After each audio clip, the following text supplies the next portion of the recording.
ready for basketball battle. It is the NBA championship. All right, so we're sitting here with Kevin Owens, former professional basketball player. So it wasn't a goal of yours to play professionally really until your senior year. Until my senior year. My senior year, I really started looking at playing professionally. And what a lot of people don't understand, I think a lot of kids, it's like high school. Everyone thinks it's easy to go play college basketball, and it's very difficult. And then it's even more difficult from going from college to playing professionally. And you're vying for positions that every basketball player in the world wants.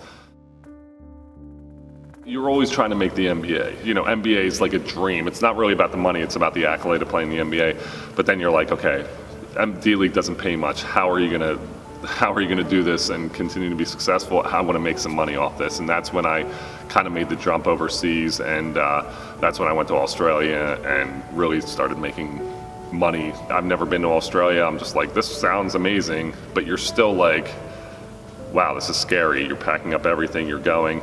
And 2 weeks later, I'm on a plane to Cairns, Australia, and it's scary, yeah, but when you get there, it was all worth it. Once you adjust to the game, once you adjust to life, it becomes a lot easier, and then that's when I was really able to be successful over there. So it was the most amazing experience of my life. And I got to the end of the season. I had a very good year. I knew I could be picked back up in Australia, but there was a job in Korea where the money was really good. It's tax-free. So is that the only reason you're going there? Yeah. So you're really not looking forward to going there? I wasn't looking forward to going. I wanted to make that money, and I knew, you know, with my knees, with my body, you only have so much time. So it's like, make what you can while your body's able to make it. So that's when I made the move to Korea. Basketball was a job. It wasn't like Australia where you practiced, then you went, lifted, and then you had the rest of the day to explore, go to the Great Barrier Reef, go snorkeling, do whatever. It was like you went back to the dorm, you ate the food that they served you, and that was life. Almost like prison? It was like prison, yeah.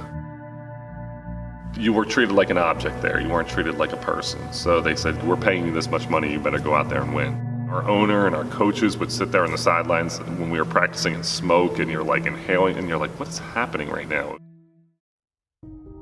Well, I was setting a screen in practice, and the kid ran off, and I hyperextended my knee, and I had some torn ligaments. I couldn't really move it. I couldn't really jog. I couldn't really run. It was very painful, and I told them, and they're like, well, you have to play through it. I played a few games with it, and I couldn't move, couldn't do anything, so I had 2 bad games, and they came in and they're like, okay, well, here's what we'll do. We'll set you up with an MRI, and we'll check your knee out. I was like, okay, great.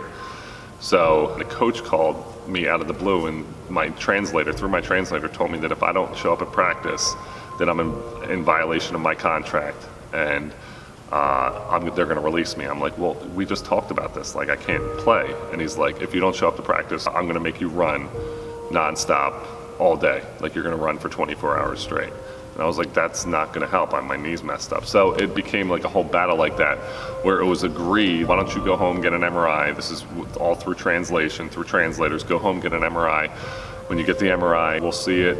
We'll take care of your surgery. We'll take care of everything. We'll pay you the remainder of your salary because obviously you're hurt, you can't play.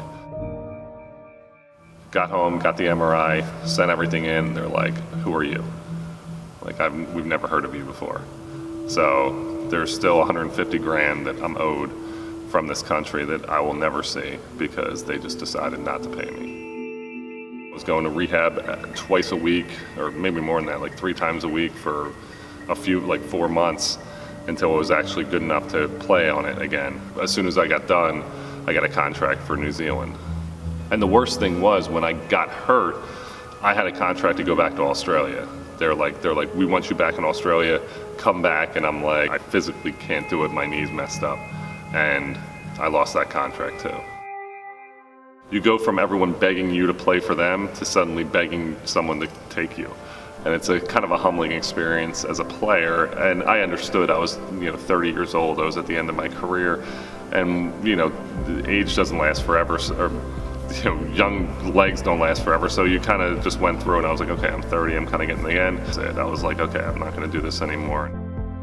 I wanted to always play in the NBA. I wasn't sure if it was going to be successful. I wanted to play professional basketball. I was able to do that, and I always wanted to be a teacher. So I said, this is my dream. And I remember I read an article about me from high school. And they said, where do you want to be in 15 years? And I said, I'll probably be teaching and coaching high school basketball. And that's where I am.